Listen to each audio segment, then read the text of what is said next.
سب سے زیادہ اللہ کی رضا کس کو ملتی ہے؟ جو اللہ کے لیے جان دے دے.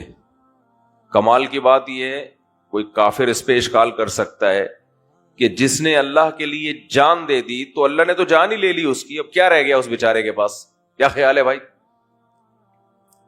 بھائی سب سے بڑی قربانی کیا ہے؟ اللہ کے لیے جان دے دینا، جو بارڈر پہ ہمارے فوجی دے رہے ہیں. اس لیے خدا کے لیے اپنے جو عسکری طاقتیں ہیں نا، جہاں دفاع کی بات آئے ان کو سپورٹ کیا کرو. غلط کمنٹ جب میں دیکھتا ہوں تو خون کھولتا ہے.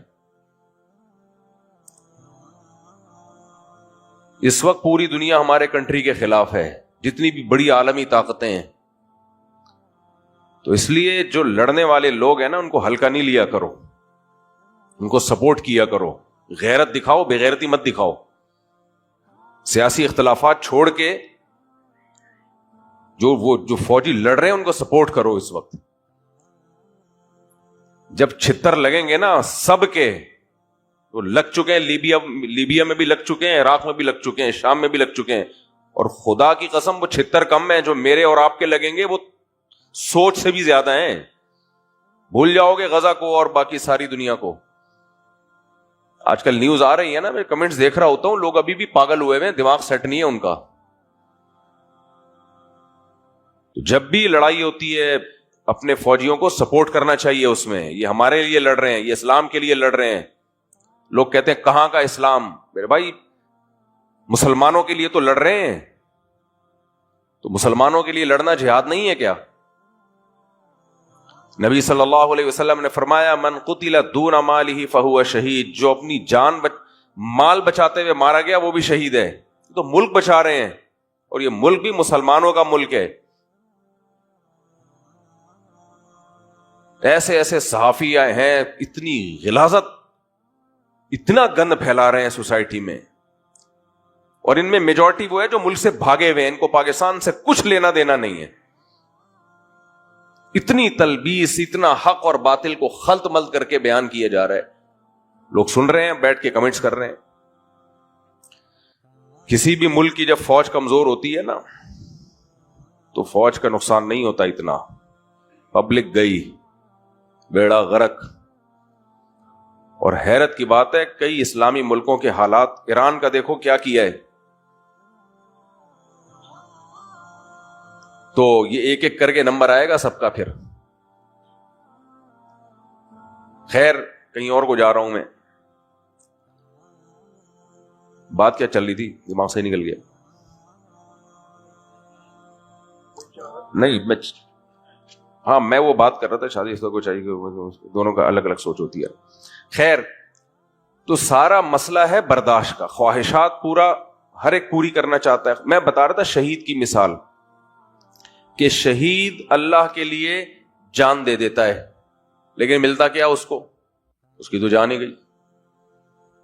تو سب سے بڑا اشکال تو یہاں ہوگا، جس نے خدا کے لیے، اللہ کے لیے جان دی ہے، اللہ کے لیے جس نے قربانی دی ہے، اسے تو کچھ بھی نہیں ملا. اس سے تو اللہ نے جان ہی لے لی، تو رہ کیا گیا اس کے پاس؟ تو بھائی یہ ان لوگوں کی باتیں ہیں جو آخرت پہ یقین نہیں رکھتے. اسی سے آخرت کا پتہ چلتا ہے، اسی سے آخرت کا پتہ چلتا ہے کہ دیکھو یا تو خدا ہے یا نہیں ہے. دونوں میں سے ایک ہی بات ہوگی نا. ہم مدرسے میں جب پڑھتے تھے نا، تو جنہوں نے منطق پڑھی ہے تو وہ اسٹائل یہ ہوتا ہے، یا تو یہ ہے یا نہیں ہے، پھر یہ اس کی اتنی صورتیں، یا تو یہ صورت ہوگی یا یہ صورت ہوگی. اس کو کہتے ہیں وجہ حسر کے ساتھ. اس سے آدمی نتیجے تک پہنچ جاتا ہے. بھائی اس کی دو صورتیں ہی بن سکتی ہیں، یا تو یہ ہوگا یا یہ ہوگا. جتنے امکانات ہوتے ہیں نا، اس کو آپ جب کسی چیز کا تجزیہ کرتے ہیں نا، تو اس کے پہلے جتنے بھی امکانات ہوتے ہیں ان امکانات کو کھول دینا چاہیے. جب بھی کوئی کام کرنے جاؤ نا، تو اس میں یہ سوچا کرو اگر میں یہ کام کروں گا تو یہ بھی ہو سکتا ہے، یہ بھی ہو سکتا ہے، یہ بھی ہو سکتا ہے. تو یا تو یہ ہوگا یا یہ ہوگا، یا دونوں میں سے کچھ بھی نہیں ہوگا.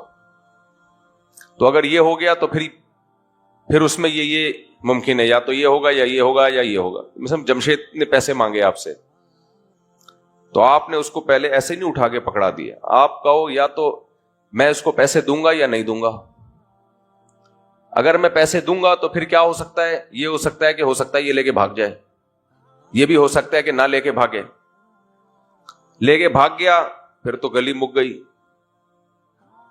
نہیں بھاگا تو پھر ہو سکتا ہے کہ کاروبار میں پروفٹ ہو سکتا ہے کاروبار میں پروفٹ نہ ہو۔ اگر کاروبار میں پروفٹ نہیں ہوا تو بھی بیڑا غرق، اور اگر پروفٹ ہو گیا تو ہو سکتا ہے جو اوریجنل پروفٹ ہے وہ یہ بتائے اور ہو سکتا ہے چھپائے۔ پھر اگر یہ اوریجنل پروفٹ بتائے گا تو ہو سکتا ہے 2-4 مہینے مجھے دے، اس کے بعد نہ دے، اور ہو سکتا ہے 2-4 مہینے بھی نہ دے۔ اور اگر پیسے میں نے نہیں دیے، یہ تو ایک والی صورت ہے نا، اس کو توڑ رہے ہیں آپ، اور اگر پیسے میں نے نہیں دیے تو کچھ بھی نہیں ہو سکتا، صرف یہی ہے کہ پیسے میرے محفوظ ہیں۔ ایک دم اینڈ پہ درست نتیجے پہ پہنچو گے کہ نہیں پہنچو گے؟ نتیجہ نکلا کہ نہیں دینے جمشید کو پیسے، نہیں آئی سمجھ میں بات؟ لوگ کیا کرتے ہیں، یہ تجزیہ نہیں کرتے، وہ کہتے ہیں جمشید پیسے مانگ رہا ہے، بزنس مجھے کما کے دے گا، یہ لے۔ او بھائی سارے امکانات پہ غور کرو، نہیں دیے پیسے تو کیا کیا ہو سکتا ہے، نہیں دیے تو یہ ہو سکتا ہے کہ وہ ناراض ہو سکتا ہے، بس اس کے علاوہ کچھ بھی نہیں ہو سکتا۔ اب وہ ناراض یا تو ناراض ہوگا یا نہیں ہوگا، اگر نہیں ہوگا تو کوئی بات ہی نہیں ہے، اور اگر ہوگا تو اس کی ناراضی سے کیا کیا ہو سکتا ہے، اس کی ناراضی سے یہ ہو سکتا ہے کہ آپ کو ہو سکتا ہے نقصان پہنچائے، ہو سکتا ہے نقصان نہیں پہنچائے، نہیں پہنچائے تو کوئی مسئلہ نہیں ہے، نقصان پہنچائے تو کیا نقصان پہنچا سکتا ہے۔ تو اگر آپ سمجھ رہے ہو کہ آپ کے وہ سسرال سے اس کا تعلق ہے، یہ ایسا ناقابل تلافی نقصان پہنچا سکتا ہے کہ وہ پیسوں کے نقصان سے زیادہ ہے، تو پھر ٹھیک ہے غور کر لو، اور اگر ایسا نہیں ہے چل پتلی گلی سے نکل۔ اس کو کہتے ہیں وجہ حسر کے ساتھ کسی چیز کو بیان کرنا۔ تو ہر چیز میں یہ سوچا کریں، یا تو یہ ہوگا یا یہ ہوگا۔ ہمارے حضرت کے پاس کسی کا فون آئے کہ ڈاکٹر نے کہا ہے تم ہارٹ پیشنٹ ہو، کسی بھی ٹائم پہ مر سکتے ہو۔ حضرت فرماتے ہیں کہ کوئی بھی کسی بھی ٹائم پہ مر سکتا ہے، تو مرنے میں پھر یہ سوچ لیا کریں، جب ٹینشن ہو نا میں مر نہ جاؤں کہیں، تو آپ بولو یا تو میں واقعی مر جاؤں گا یا بالکل نہیں مروں گا۔ اگر مر گیا ختم کہانی، نہیں مرا تو آگے جا کے مر جاؤں گا۔ کیا خیال ہے بھائی؟ تو اس کو تجزیہ کیا کریں، یا تو یہ ہوگا یا مجھ سے لوگ پوچھتے ہیں عمران خان جیل سے چھوٹ جائے گا، میں کہتا ہوں یا تو چھوٹ جائے گا یا نہیں چھوٹے گا۔ کیا خیال ہے بھائی؟ وغیرہ وغیرہ، اب میں اس پہ زیادہ نہیں بات کرتا آگے۔ تو کیا ہو جائے گا، یعنی اس کا اینڈنگ پوائنٹ یہ کہ زیادہ سے زیادہ کیا ہو جائے گا بھائی، زیادہ سے زیادہ کیا ہو جائے گا، زیادہ سے زیادہ یہ ہو جائے گا میں اور آپ مر جائیں گے، کوئی ٹینشن لینے کا نہیں ہے، ویسے بھی کیا ہو جائے گا ہے بھائی، مر جائیں گے۔ وہ ایک چٹکلا ہے نا، روزے میں ہے تھوڑا سا فریش ہو جائیں گے آپ لوگ، چائے تو پی نہیں سکتے۔ وہ ایک آدمی انٹرویو لینے کے لیے، وہ اینکر ہوتے ہیں نا ٹیلی ویژن کے، جا کے لوگوں کو تنگ کر رہے ہوتے ہیں، تو اس کے پاس 2 بکرے تھے۔ اچھا میں نے یہ لطیفہ سنایا تو اس کے بعد سے یہ میڈیا پہ گھوم گیا، تو میں نے میڈیا سے نہیں اٹھایا تھا، لوگوں نے مجھ سے اٹھا کے آگے چلایا ہوگا۔ تو ایک آدمی کے 2 بکرے تھے، ایک کالا اور ایک سفید۔ ٹی وی کے جو اینکر ہوتے ہیں، جو نیوز اینکرز ہوتے ہیں، ان کو تھوڑی سی کچھ ہوتا ہے جا کے لوگوں سے پوچھنا، کیا ہوتا ہے وہ مسجد میں بتانا مناسب نہیں۔ تو وہ جا کے کہنے لگا یہ کالے والے بکرے کے بارے میں، کہا یہ بکرا کس کا ہے؟ انہوں نے کہا یہ میرا بکرا ہے۔ اور یہ سفید یہ کس کا ہے؟ انہوں نے کہا یہ بھی میرا ہے۔ اچھا بھائی اس کالے والے کو کیا کھلاتے ہو؟ اس نے کہا گھاس کھلاتا ہوں۔ نہیں، نے کہا ان دونوں بکروں کو کیا کھلاتے ہو؟ اس نے کہا کالے والے کو یا سفید والے کو؟ کہا کالے والے کو کہتے ہیں گھاس، اور سفید کو کہہ رہے اس کو بھی گھاس۔ ان دونوں کو تم نہلاتے ہو؟ کہتے ہیں کالے والے کے بارے میں پوچھ رہے ہو یا سفید والے کے بارے میں؟ اس نے کہا بھائی کالے والے کا بتا دے پہلے۔ کہہ رہے ہاں نہلاتا ہوں، اور کہہ رہے سفید کو، کہہ رہے اس کو بھی نہلاتا ہوں۔ اچھا بھائی ان کو چرانے کے لیے، ٹہلانے کے لیے لے کے نکلتے ہو کہ تو کالے والے کی بات کر رہا ہے سفید والے کی بات کر رہے ہیں؟ کالے والے کا بتاتے، کہہ رہے ہاں ٹہلاتا ہوں، اور سفید کہہ رہا ہے اس کو بھی ٹہلاتا ہوں۔ جن لوگوں کے پاس فالتو ٹائم ہوتا ہے نا، وہ اس طرح پاکستان میں ویلے بہت ہیں، میں نے دیکھا ہے، مجھے اندازہ ہو جاتا ہے کسی شخص کے بارے میں کہ یہ کتنا فارغ ہے، تو اور پھر وہ کہہ رہا ہوتا ہے مجھے روزگار نہیں مل رہا. بھائی تیرے اسٹائل سے لگ رہا ہے کہ تو فارغ ترین آدمی ہے، تجھے کہاں سے ملے گا روزگار، اور ملے گا بھی تو بیڑا غرق کرے گا.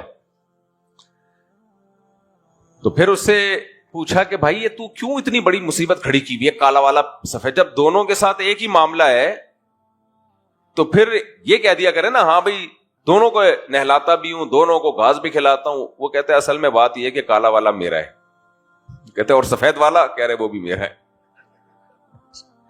اس کو کہتے ہیں تجزیہ کرنا. تو خواہشات کسی کی پوری نہیں ہوتی، کہیں نہ کہیں بریک لگانی پڑتی ہے. خوش قسمت لوگ وہ ہیں جب ان کی خواہش پوری نہ ہو تو وہ اللہ کی تقدیر پہ راضی رہیں، بلکہ اللہ کے لیے خواہشات کو ذبح کر دیں. جن میں شہید سب سے پہلے ہے. سب سے زیادہ، سب سے بڑی قربانی خدا کے لیے کس کی ہوتی ہے؟ شہید کی ہوتی ہے. شہید کی قربانی چونکہ زیادہ ہے تو میرے بھائی سوال پیدا ہوتا ہے اللہ تو اس سے جان لے رہا ہے، اس کو بیچارے کو کیا ملا؟ تو یہی اس کا جواب ہے کہ یہ دنیا دار العمل ہے، دار الجزا نہیں ہے. اگر یہ دار الجزا ہوتی تو سب سے زیادہ دنیا میں شہید کو نوازا جاتا کہ اللہ وہ شہید ہوا، اللہ اس کو اسی وقت دوبارہ زندہ کر دیتا کہ جا بھائی عیاشی کر. لیکن یہاں لوگ بڑی بڑی قربانیاں دیتے ہیں، اور قربانی دینے کے بعد ان سے دنیا کی سب سے بڑی دولت جسے زندگی کہا جاتا ہے وہ زندگی چھن جاتی ہے. اب یا تو یہ اللہ پہ اشکال ہے، اے اللہ تیرے لیے لوگ قربانی دے رہے ہیں اور تو کچھ بھی نہیں کر رہا، یا پھر میرے بھائی اللہ نے صحیح کہا ہے کہ اس زندگی کے بعد ایک اور زندگی ہے. یہ ایسے جیسے خواب دیکھ رہے ہیں ہم، خواب ہے اصل. وَلَلدَّارُ الْآخِرَةُ وَإِنَّ الدَّارَ الْآخِرَةَ لَهِيَ الْحَيَوَانُ، قرآن کہہ رہا ہے